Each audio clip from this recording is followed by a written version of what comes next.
Hi, I'm Jane Rudolph. I'm Father Joe Glass. Welcome to Reel to Reel. And welcome to Reel without our beloved Monsignor Meinhof, who I always miss so much when he's not here. Monsignor just returned from Rome, where he was oversharing in the beatification of Mother Catherine Drexel, and he'll share his experience with all of us next week on Reel to Reel. Right, the second week of Advent, of course. This evening and today we started the first week of Advent. A lot of little children are probably lighting that purple candle. Oh, yeah, we always did. We always had the Advent wreath. Isn't that unbelievable that Advent's here already? It seems to come so quickly, you know. It does. Yeah. So does Father Legere. He comes back to us very quickly. He's with us one more time this week, and tonight he's going to talk about from athletes to artists and how they're all involved in the theory of humanism.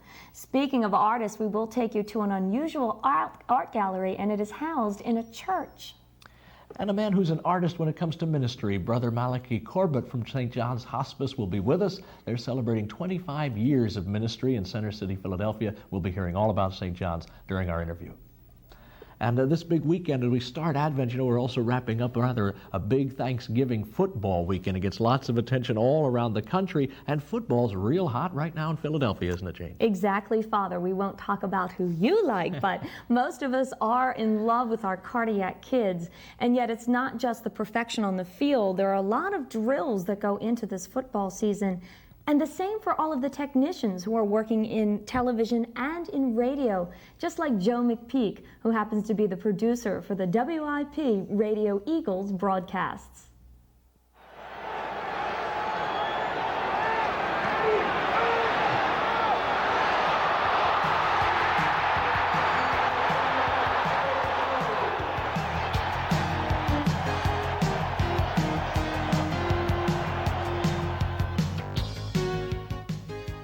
For some, being associated with a professional sports organization would be a dream come true.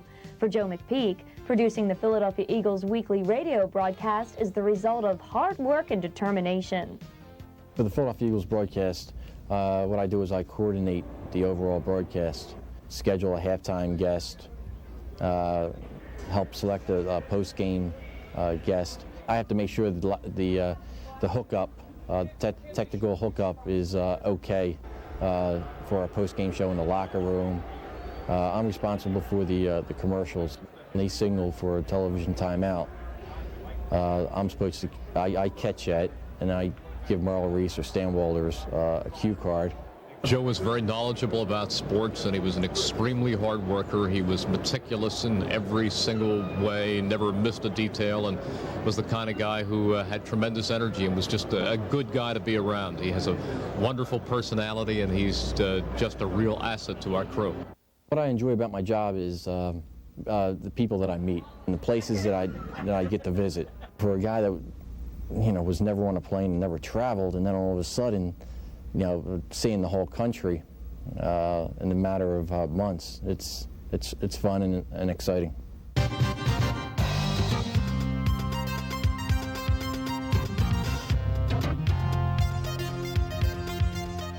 Joe's interest in sports dates back to his childhood, where he acquired strong family values and a full Catholic education.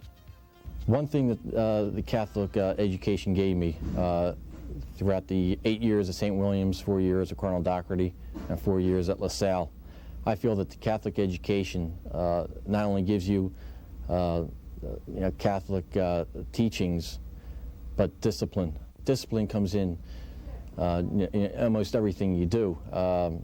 Getting up in the morning, going to work, being on time. But I also have to credit my parents for the education they gave me. You know, the discipline that my father and my mother gave me cannot be measured. Among the many memorable experiences of attending Catholic school, one event in particular was indeed a rare honor.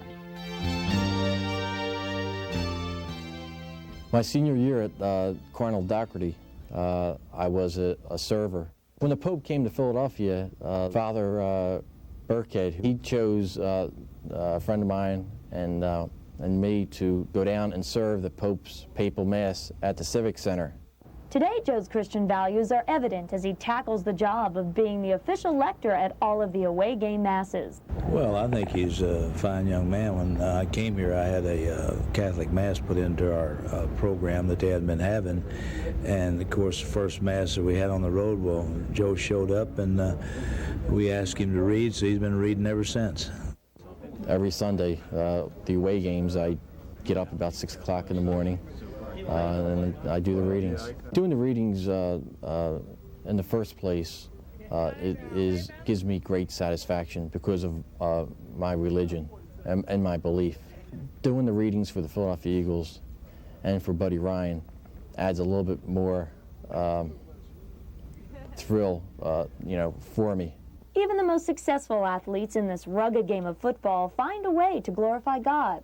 Our team, before a game, it's always a very solemn moment when they say the prayers and things like that.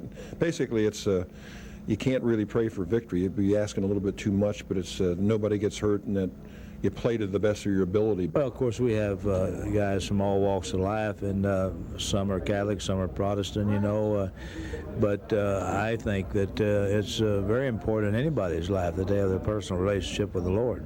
Me in particular, I think every person has their own individual relationship with God, and He's the center of my life, and I try to do everything centered on Him and what He wants me to do, and live in a way that will glorify Him and Him only. God said He wanted His people in all walks of life, so He wants them on the football field also. Well, yes, Wesley, he definitely had an impact on my life, and we've had a lot of studying time together, and we're good friends, and he has a lovely family, and he loves God just as much as I do. Well, my life personally is the most important aspect of my life. I feel that I can use this game as a platform to be a role model, a Christ-like role model, most importantly. Mainly trying to be an example. You can talk all you want to, but if you're not showing it, then it ain't worth anything. So I just have to show my life and how I act and my character. The Philadelphia Eagle players are very fun to be around. Guys like Reggie White and Randall Cunningham and Mike Reichenbach, they're all a bunch of good guys. Sort of weird, and no, Joe's a real nice guy. The success of the Eagles is yet to be determined this season, but they are a team in every sense of the word. They believe in each other. We started working on that a couple of years ago, and they're really a together group. I mean, they're all for one. There's no splits, offense, defense, and clicks on those, or none of that sort of thing. It's a real team, and it's probably the most real team situation I've ever seen.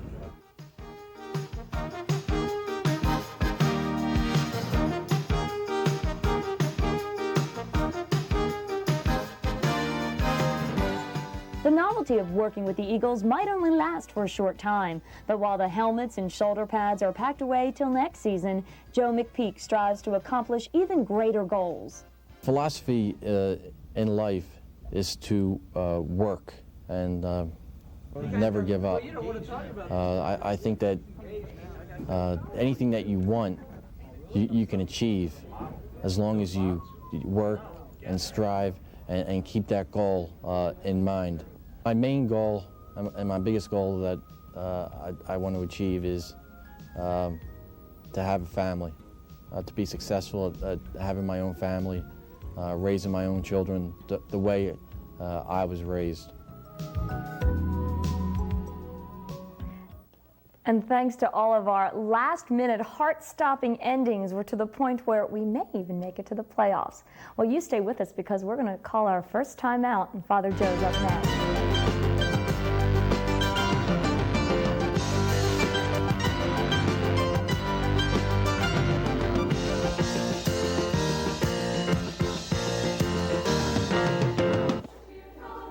New from Crystal Records, The Wonder of Christmas, sung by the Daughters of St. Paul.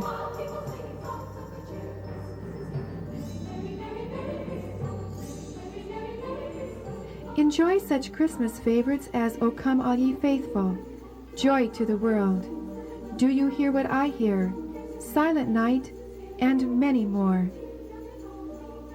The Wonder of Christmas is available at the St. Paul Book and Media Center, 1719 Chestnut Street in Philadelphia. Come visit us or call 215-568-2638. Share Christmas joy with those you love with quality tapes from Crystal Records.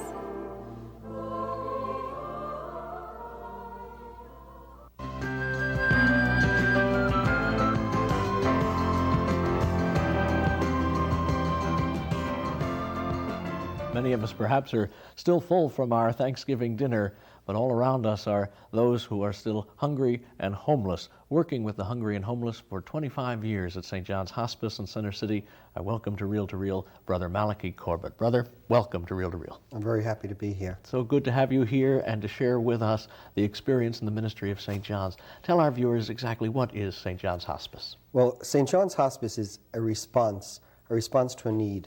25 years ago, Monsignor O'Neill from St. John's Evangelist Church asked our founder, Brother Matthias Barrett, would he send Little Brothers of the Good Shepherd to help the problem of the homeless and the street people. And we have successfully done that with the great help of the people of Philadelphia. The main part of the program is a meal that we serve every day. Presently, we're doing that between 2:30 and 4:30. And the recent numbers, 600 is normal, 700 is a high day, and on Columbus Day we did 803, and for Thanksgiving we expect at least 800. All right, isn't that amazing? 600 meals a day is an average for you. Where are you located, brother? We're city center, right at the edge of Chinatown there, 1221 Race Street. Now, where is this food coming from that enables you to serve 600 meals a day? The great bulk of it comes from very dedicated casserole groups throughout the Delaware Valley area. The program was begun about 15 years ago, where they make casseroles, freeze them, and then bring them to us, or we pick them up. And we work on about 83 casseroles a day right now. We steam them, serve them. It's the perfect potluck dinner, because you never know whether you're going to have lasagna or franks and beans, which keeps variety, keeps us going. And you've got other outlets that give you food or donate food? Well, yes, fortunately there are bakeries, Yummy's Bakeries, Gino's, and other bakeries, Mullen Pies, and they've been very good to us over the years. Without them, we would not survive. It's as simple as that. Without the casserole dinners and the donations of food from various places, Pathmark, other supermarkets and all, we would not survive. Yeah. In your years there at St. John's, you've seen the numbers increase, I'm sure, from the past to today. And what do you see in store for the future? Myself, I'm only there since last March. I've worked with homeless for the last 22 years.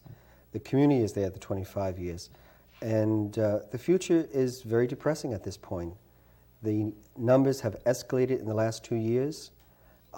Drugs is the predominant problem that you see daily, and the effects of drugs and on women, children, babes in arms. And of course, drugs is the predominant problem you see, but the underlying problem of poverty, financial poverty, emotional poverty, spiritual poverty, that so many of our people come with and are victims of. And I think that's very important to remember. Even a drug addict is a victim. He's a victim of the society that allows the drug addiction, the drugs to come into the country, the drugs to stay on the street, and he is very much a victim.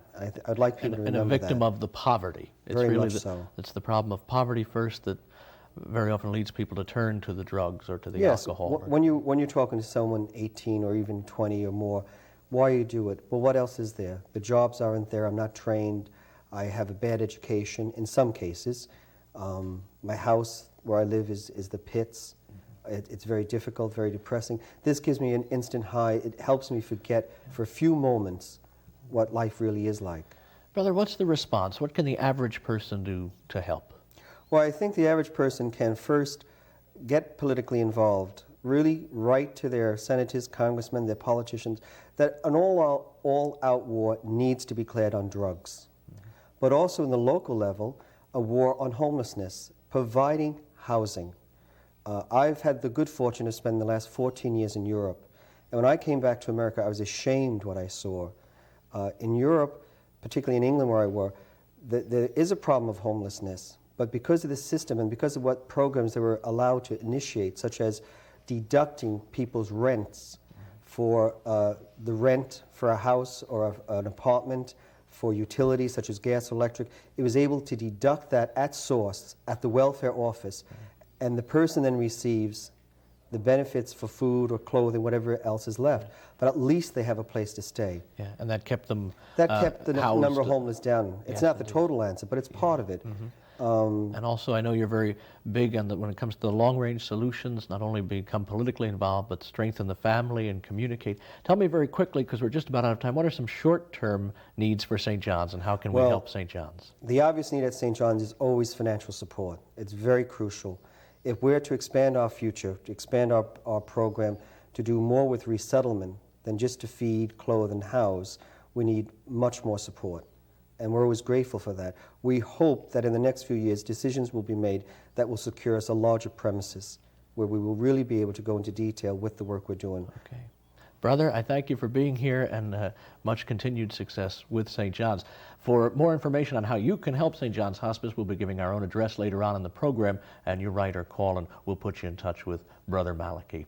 And right now, when we come back, Jane will be going for the touchdown pass, but first, another timeout.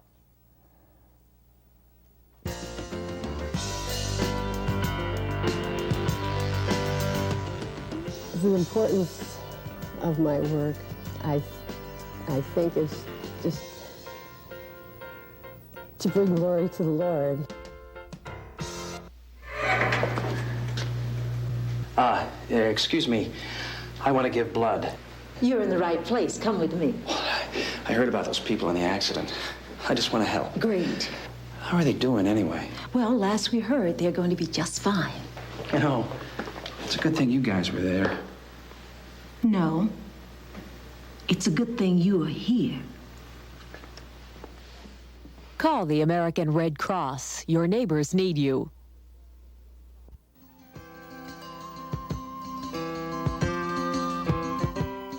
We welcome your comments and suggestions and encourage you to write to us at Reel to Reel, 222 North 17th Street, Room 907, Philadelphia, Pennsylvania, 19103.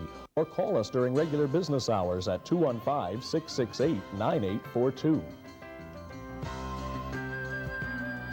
Nice to have you back, Father. Good to be back over here. And as I'm going for that touchdown pass, you think about athletes, it is amazing what they've done to the human form. The fact that they can take their bodies and perfect it to the point that any kind of sport really is possible. Absolutely. Father Tom mentioned that the glory of God really does shine through our humanness, and we can see God's beauty there, His divinity through our humanity. That fundamental belief is called humanism, and sometimes there's been negative and positive aspects of humanism, and to clarify the issue, here's Father Tom Legere.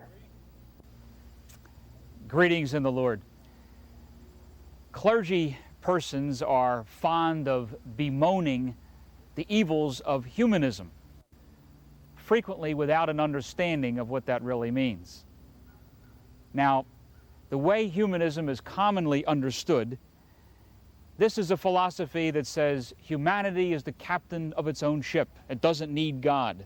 It can solve its own problems by itself. Now, that is secular humanism, clearly the enemy of the gospel. And so if the clergy are upset about that, right they should be. Christianity, however, is based on the idea that God is the source of everything. But if human beings are created by God, then human achievement can give glory to God. One can see human beings as temples of the Holy Spirit. One can be, in other words, a Christian humanist. Now, the origins of that term are somewhat obscure. They go back all the way to the 15th century, and they refer to an attempt to release human creativity. The humanists first ran into trouble with church authorities because they appeared to, and sometimes did forget, that human greatness comes from God. But plenty of humanists were Christian to the core. We have the example, of course, of Michelangelo. Now, when he was sculpting his famous David, some church authorities were upset with him. They said that he was glorifying the human form. However, I have seen people stand in front of that statue and just watch the tears roll down their cheeks because they could see God shining through the work that Michelangelo did. In a similar light, some people might say that the Olympics that we celebrated last summer were humanistic. But I think this is only the case for those who do not feel the holiness of life. Watching human beings jump and run and swim is for me a moving experience. When I watch a Greg Louganis dive, or our own Vicky Huber from Villanova doing her race, I just feel like saying, how great thou art, the source of all this. How can a Christian really be anything but a humanist, understood this way? Back in the 4th century, Irenaeus said, the glory of God is a person fully alive. This is not just some cliche, but it is fundamental to the Christian understanding of a redeemed universe, holy to its core. This is great, isn't it, Jane? We're learning that from Reggie White on the football field to Michelangelo and his David, that people from all walks of life can make us more aware of God's presence. Speaking of Michelangelo, Father, he of course is that great sculptor. But in fact, if you'd ask him, he'd talk about the fact that he felt himself more of a sculptor than a painter. And when we think of his greatest work, what do most of us talk about? The ceiling of the Sistine Chapel. Well, church artwork today might not be quite as dramatic, but churches are still the vehicle for God to tell his story through art.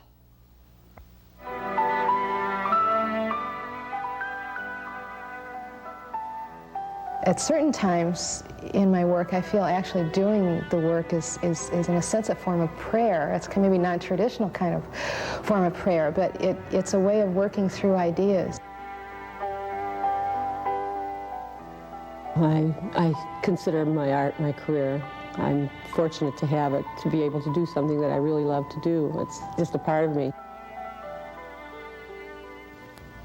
Jerry Gill and Constance Pierce are two gifted artists in Cleveland, Ohio, brought together by a common talent and faith. Their studio gallery is appropriately named Ekklesia, a Greek word that means the bringing together of minds. In English, Ekklesia is often translated as church, and in fact, the Ekklesia gallery is located within an old Cleveland church. Our gallery's name, Ekklesia, was kind of interesting because we came up with the name Ekklesia almost a year before we came upon the church here. So in a sense, it was something that happened way in advance of what we really knew. And when we found the church, we knew it was really right for us. It was exactly the right place for what we wanted to do. Jerry believes that her artwork is an expression of her faith.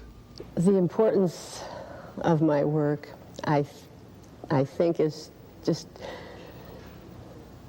to bring glory to the Lord. He gives everyone talents, and I really think that we should all try to use them. It takes some of us longer than others to really recognize that we do have talents, but I know He gives something to everyone, and I feel that I'm very fortunate to be using mine, and if in any way I could make someone think about God through looking at one of my paintings, I just feel I'm very privileged.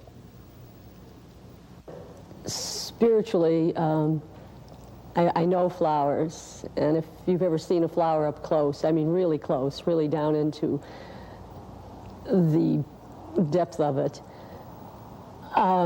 you have to know that there is a God. Jerry and Constance share a special relationship, both as colleagues and as friends. I was taking this monotype course, a workshop in Pennsylvania, Touchstone, and Connie was my instructor.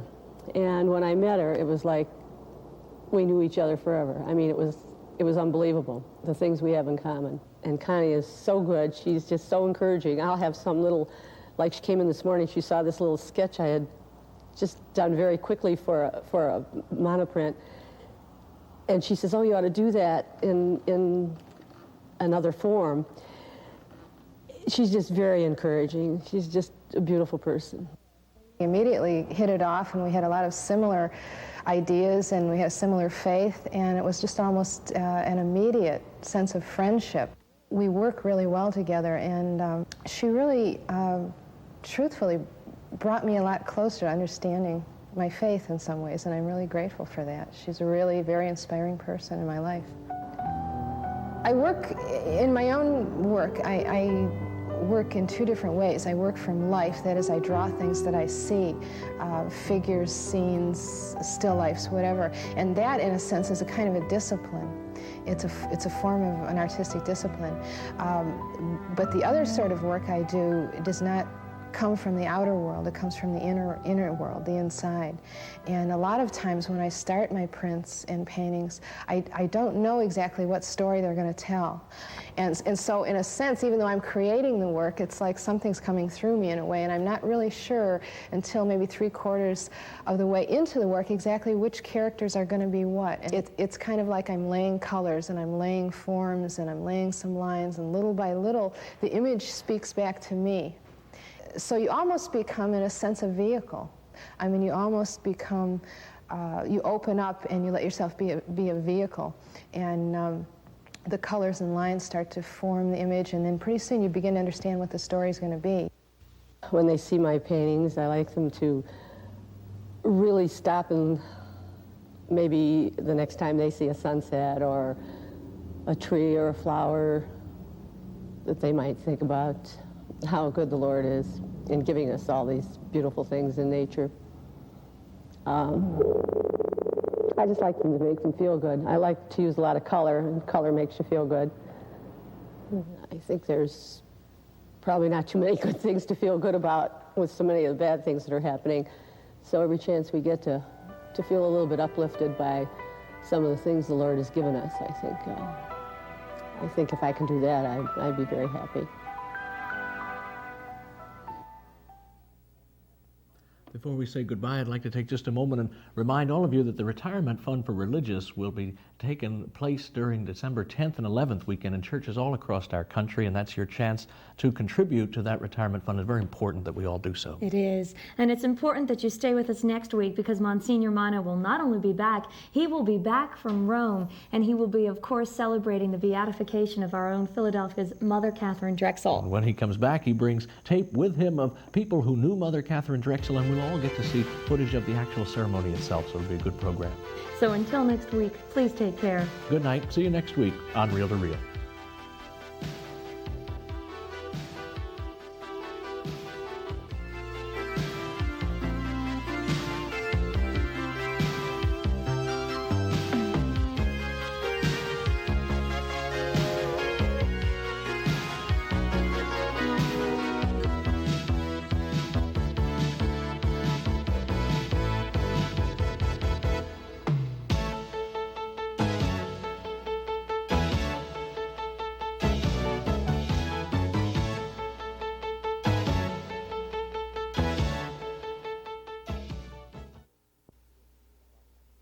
Travel arrangements for Reel to Reel by Atkinson and Mullen Travel of Media, PA. Phone area 215-565-7070.